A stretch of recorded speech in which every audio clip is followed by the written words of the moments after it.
Très bien. Alors, on arrive à la fin de cette série de webcasts. L'étape précédente, on avait implémenté le serveur. Donc maintenant, ce qu'on va faire, c'est implémenter le client, intégrer Socket.io et puis afficher les marqueurs sur la carte. Alors, deux informations avant qu'on commence. D'abord, vous allez tout trouver le code dans le repo IOB Web App sur le repo IOBirds. Et puis, si vous regardez les commits, vous allez voir que j'ai découpé les procédures en plusieurs étapes. Donc, vous avez les commits de préparation où j'ai épuré le template de base. Et puis, le dernier commit ici avec plus de modifications où j'ai fait l'intégration avec Socket.io. Donc, ça vous permettra de reconstituer les étapes et de voir ce qui a été fait à chaque étape. Deuxième chose qu'on va faire, on va faire une démonstration du résultat final. Donc, on va faire un shift reload. Vous allez voir ici, il y a ce toast qui s'affiche pour indiquer qu'on s'est connecté au serveur real-time. On voit qu'on a une carte qui est déjà affichée. J'ai nettoyé le template, j'ai retiré les éléments superflus du top bar, j'ai enlevé les pages par défaut et puis j'en ai rajouté une. Et puis j'ai ici cette carte. Et ce qu'on va voir, vous vous souvenez qu'on avait nos tests automatisés. Et puisque j'ai des tests automatisés qui font ces appels sur les API REST, qui génèrent ces appels ici et qui vérifient que le serveur propage bien sur le client, ben, je vais maintenant pouvoir utiliser ces tests automatisés et on voit automatiquement que l'information a bien été propagée. Donc on voit qu'il y a des marqueurs qui sont affichés. Dans la bulle ici, on voit l'espèce qui a été observée, on voit l'heure à laquelle elle a observé, et puis les coordonnées géographiques sont évidemment utilisées pour positionner les marqueurs.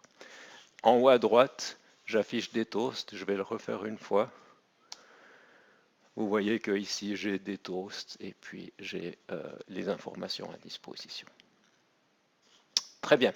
Alors, avant de sauter dans le code, ce que je ferai dans un webcast séparé, les pointeurs et puis finalement qu'est-ce que j'ai utilisé comme instruction, comme information pour construire ce code. On a vu avant Socket.io, on a vu qu'il y avait finalement peu de code à écrire du côté client et du côté serveur pour, pour écrire ces fonctions et ces échanges de messages. On a vu quelques exemples de code. Du côté client, c'est pas plus compliqué.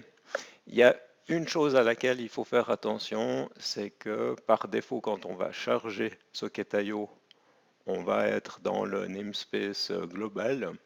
Et puis ce qu'on va vouloir faire, c'est intégrer ça avec Angular pour que quand des événements Socket.io arrivent, on mette bien à jour les pages.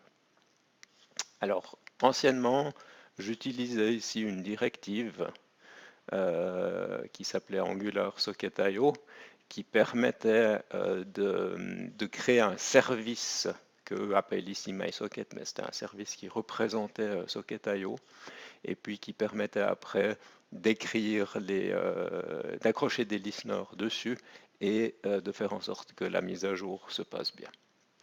Alors, dans cette implémentation, je me suis basé sur ce blog ici,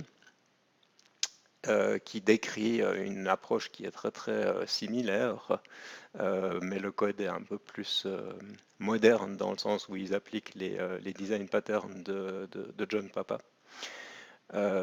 Donc, je vous conseille de lire cet article qui parle aussi des concepts sous-jacents dans Angular Et puis vous allez voir que j'ai repris une partie de ce code et des principes dans mon implémentation. Donc ça, c'est vraiment une ressource que vous allez vouloir,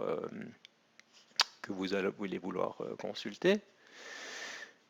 La deuxième chose, et puis ça on le verra concrètement quand on verra les exemples, il y a une notion de Angular dont on n'a pas beaucoup parlé jusqu'à présent. On n'en a pas beaucoup parlé parce qu'avec la nouvelle syntaxe controller as, on n'a plus besoin, on n'est plus obligé d'utiliser les scopes. C'est une notion qu'on va utiliser maintenant puisqu'elle nous donne un système d'événements, de gestion d'événements au sein de Angular. De nouveau, j'expliquerai ça dans le code. Si vous allez dans la doc, vous allez trouver ça dans la doc d'Angular sous Scope Events Propagation. C'est pas forcément très bien expliqué, ou en tout cas il n'y a pas énormément d'informations. Mais il y a plein d'articles de blog.